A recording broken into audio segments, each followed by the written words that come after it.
사건이라 할 수 있겠습니다. 어느 날 예수님께서 제자들과 함께 배를 타시고 이제 갈릴리 호수를 건너가게 되었습니다. 본문 35절 하반절에 보면 예수님께서 제자들에게 우리가 저 편으로 건너가자 말씀하셨습니다.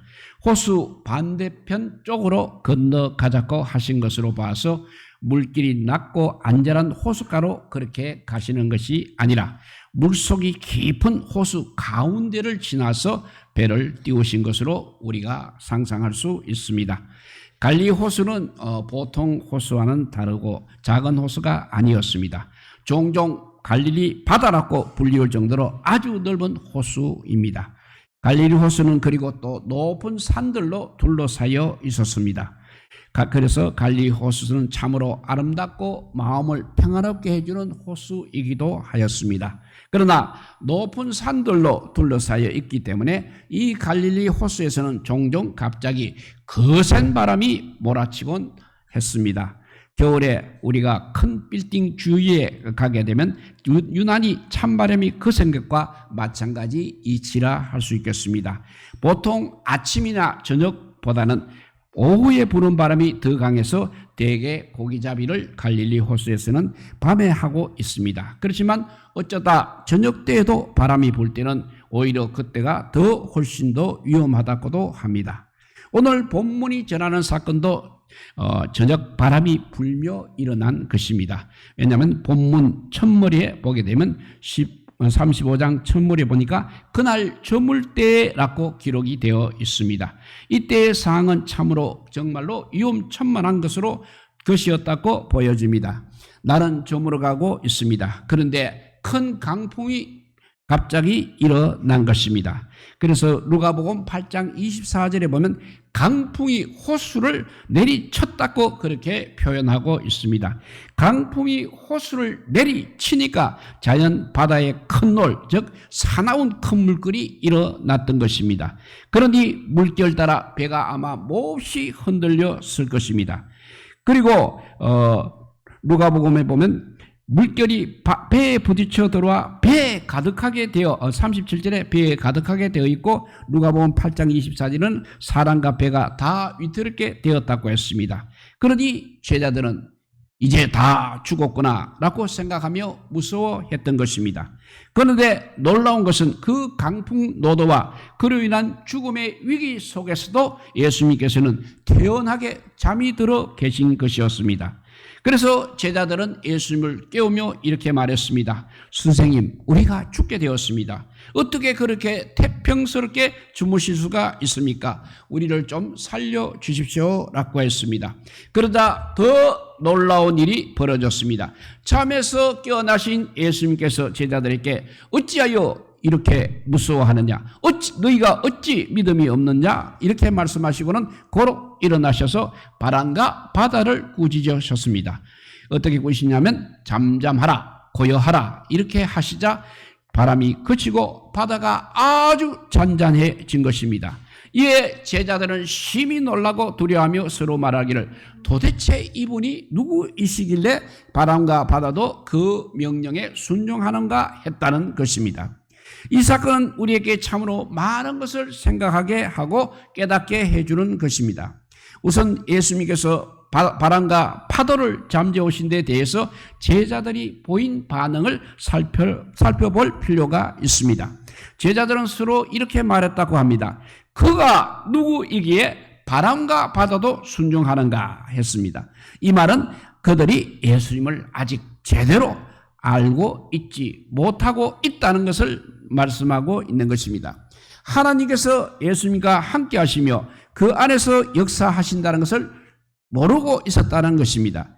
그가 예수님이 곧 하나님의 아들이시고 만유의 주시란 것을 미리 알았더라면 바람과 바다가 어떻게 다 그에게 순종하는가 그렇게 어리석게 묻지 않았을 것입니다. 제자들은 스스로 모순된 사고와 언행을 보이고 있습니다. 예수님을 깨우며 살려달라고 예언할 때는 무엇인가 그래도 초자연적인 이적적인 능력을 행하셔서 이 위기를 모면할 수 있게 해달라는 뜻이었을 것입니다. 그리고 초자연적 능력을 기대하지 않았다면 예수님을 깨우며 야단법석을 떨 필요조차 없었을 것입니다. 바다와 배를 부리는 일에 관하여서라면 목수였던 예수님보다야 그들이 더 전문가이고 노련한 백군 아니었겠습니까? 그런데 막상 예수님께서 바람과 바다를 명하시며 잔잔하게 하시자 제자들은 과연 이분이 무엇인데 바람과 바다도 다 순종하는가 했던 것입니다. 이것은 제자들이 아직도 예수님에 대한 바른 믿음이 없었음을 드러내주고 있는 것입니다. 믿음도 없었으며 그저 믿어야 본전이라는 식으로 예수님께 신기한 어떤 것을 요구하고 있는 것입니다. 여기서 우리는 제자들을 향한 예수님의 질책을 이해할 수 있는 것입니다. 어찌하여 이렇게 무서워하느냐? 너희가 어찌 믿음이 없느냐 하셨습니다. 그렇다면 예수님의 이 질책을 통해서 알 수 있는 믿음이란 어떤 것입니까? 1차적으로 믿음은 무서워하지 않는 것이라고 할 수 있는 것입니다. 아무리 우리의 생명에 위협하는 위기상황 속에서도 두려워하지 않을 수 있다는 것이 바로 믿음이라는 것입니다.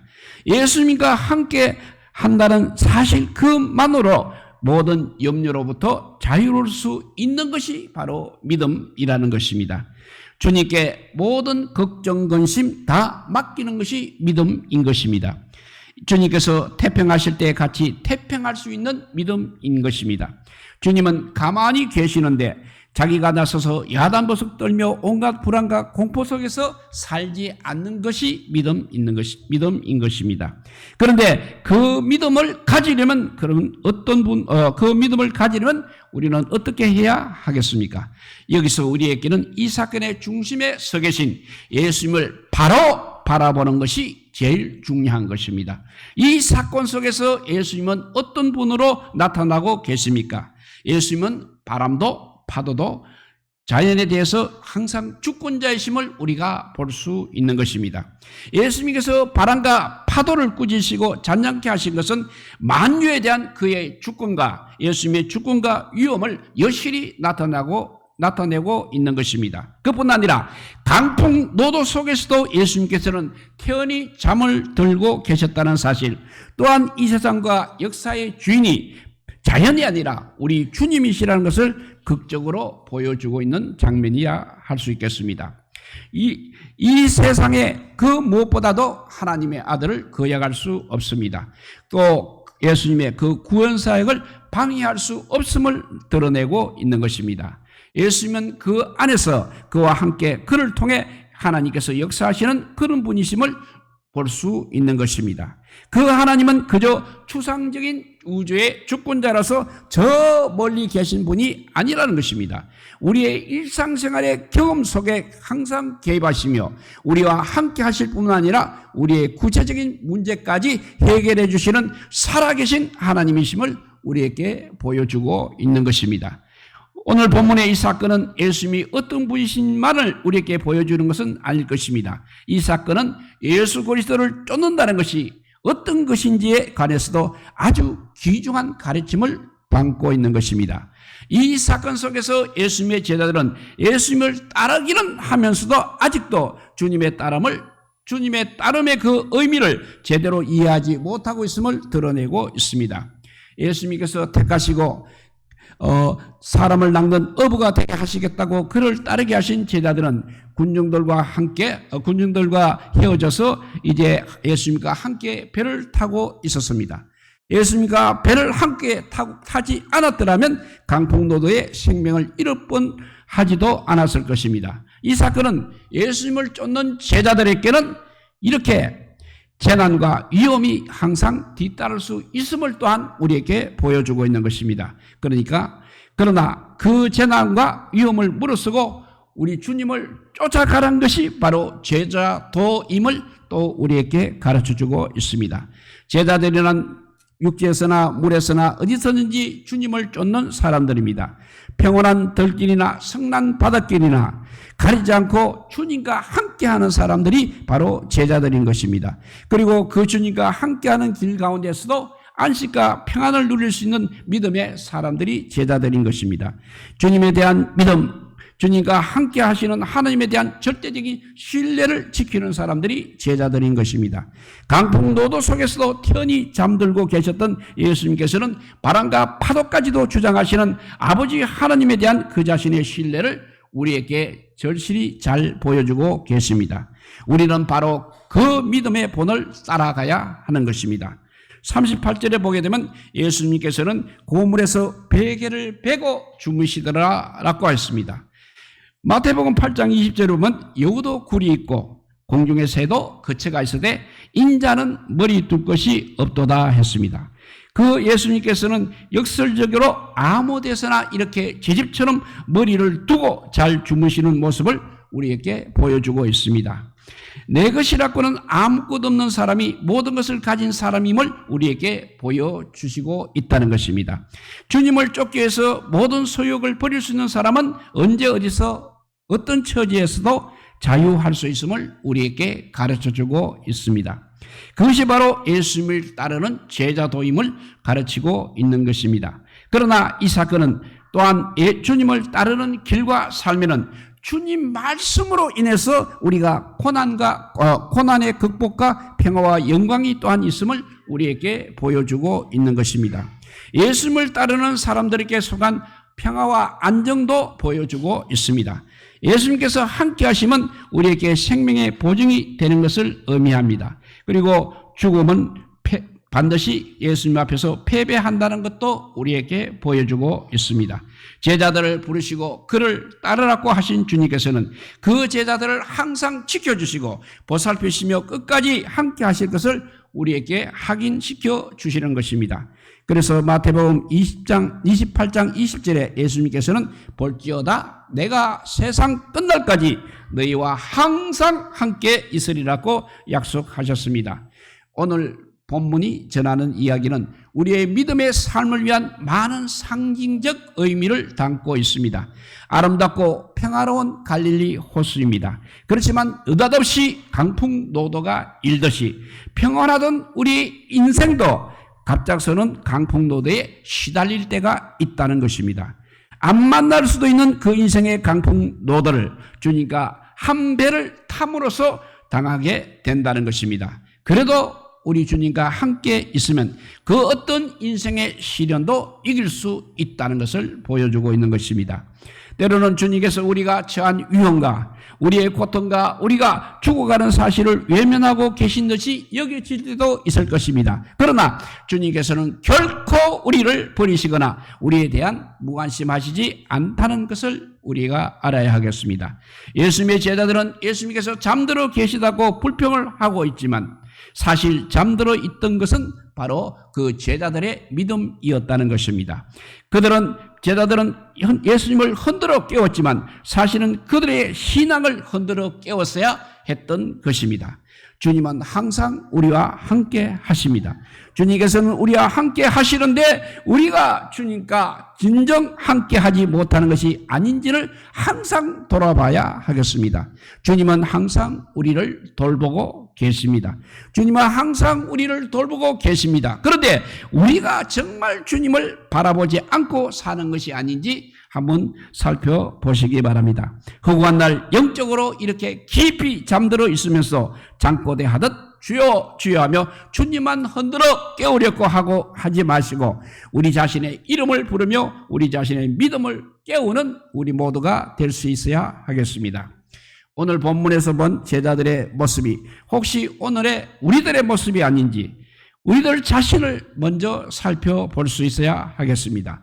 우리가 주님을 따른다고 하면서도 주님이 누구이신지도 제대로 알지 못하고 있는 나는 아닌지 또 주님과 함께 한다 하면서도 온갖 근심 걱정에 찌들러 있는 내가 아닌지 조금 어려운 일을 당했다고 그동안의 믿음은 어디 갔는지 모르게 다 죽게 된 듯이 울고 불고 하고 있는 나는 아닌지 어찌하여 이렇게 무서워하느냐 너희가 어찌 믿음이 없느냐 하신 이 말씀이 오늘 우리를 향하신 질책이 아닌지 되돌아볼 수 있기를 바랍니다. 예수님께서 잠재우신 것은 강풍과 파도뿐이 아니었습니다. 예수님께서는 제자들의 마음을 사로잡고 있던 그 불안과 공포와 근심까지 또한 가라앉히셨습니다. 특히 옛날에 교회가 박해를 받을 때 오늘 본문의 이 사건을 교회를 위협하고 말살시키는 박해 속에서 예수님의 구원하신 인재와 역사를 표시하는 것으로 이해하였습니다. 옛날 그래서 교회에 걸려있는 그 미술 그림 속에 보면 교회가 위험한 바다에 이렇게 떠다니고 있지만 그 가운데 주님이 계셔서 무서워할 것 없이 아무것도 없는 배를 교회로 모사하면서 오늘 본문이 전하는 사건에 대한 그들의 이해를 드러내 있다고 할 수 있겠습니다. 이 시간 갈릴리 호수에서 주님과 함께 배를 타고 가는 우리들 각자의 모습을 한번 그려보시기 바랍니다. 당장 우리의 삶을 뒤집어 놓고 우리의 생명을 삼킬 것 같은 그 강풍노도 가운데에서도 아무런 두려움 없이 주님과 함께 태연하게 누워 잠을 자기도 하고 주님과 함께 뻘떡 일어나 세상을 향해 큰 소리를 외치는 우리의 모습을 한번 상상해 보시기 바랍니다. 이것이 바로 예수 그리스도와 함께 세상을 이기는 제자들의 모습일 것입니다. 이제 주님이 말씀하시는 것처럼 믿음 없는 자가 아니라 무서워하지 않는 믿음을 가진 제자들이 다 되시기를 우리 주님의 이름으로 축복드립니다. 기도하겠습니다. 사랑의 하나님 감사합니다. 정말 우리는 잘 믿는다고 생각했지만 이런 위험한 순간을 다다랐을 때 우리의 본색이 드러날 수밖에 없습니다. 그때에도 정말 주님께서 믿음이 없는 자라고 칭함을 받지 않게 우리가 평소에 믿음을 단단히 갖게 하여 주시옵소서. 폭풍노도가 우리의 생명을 앗아간다 할지라도 주님을 바라볼 수 있는 믿음을 가진 우리 모두가 되게 하여 주시옵소서. 그래서 앞으로의 삶은 주의 영광을 위해서 사는 삶이지 내 개인의 행복을 위해서 사는 삶이 아니게 되게 하여 주시고 주님 오시는 날까지 우리의 믿음이 얼마나 성장하느냐 거기에 우리가 최대한 관심을 가지고 주님 오시기를 고대하는 믿음의 제자들이 다 되게 하여 주시기를 간절히 빌고 오나올 때 이 모든 말씀 아무 공도 없으나 우리 구주 예수 그리스도 이름으로 기도드리옵나이다. 아멘.